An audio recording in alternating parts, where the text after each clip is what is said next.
నమస్తే అన్న అందరికీ నమస్కారం. ప్రస్తుతం కువైట్లోని కొన్ని ప్రాంతాలలో మనం చూసుకుంటే కానీ విద్యుత్ సరఫరాకు అంతరాయం ఏర్పడుతూ ఉందని చెప్పేసి కువైట్ విద్యుత్ మరియు నీటి వ్యవహారాల మంత్రిత్వ శాఖ తెలిపింది. ఏప్రిల్ 6వ తేదీ నుంచి మనం చూసుకుంటే ఈ యొక్క నిర్వహణ పనులు చేపడుతూ ఉన్నాము.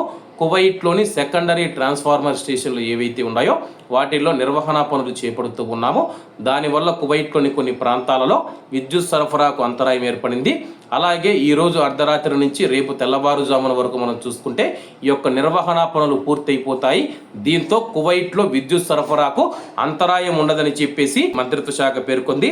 అలాగే శనివారం ఏప్రిల్ 11వ తేదీ అర్ధరాత్రి 1 గంట నుంచి తెల్లవారుజామున 5 గంటల వరకు మనం చూసుకుంటే కొన్ని ప్రాంతాలలో విద్యుత్ సరఫరాకు అంతరాయం ఏర్పడుతూ ఉంది.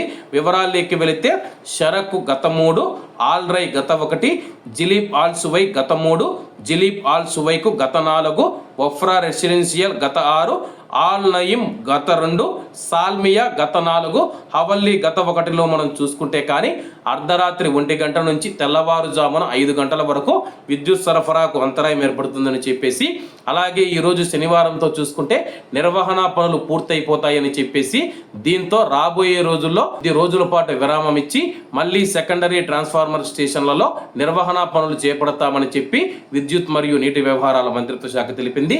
మరి మీ యొక్క ప్రాంతాలలో కరెంటు పోతుందా లేదా అని చెప్పేసి కామెంట్ రూపంలో తెలియజేయాలని కోరుకుంటూ అందరూ బాగుండాలి, అందులో మనం ఉండాలి. అందరికీ నమస్తే అన్న, జై హింద్.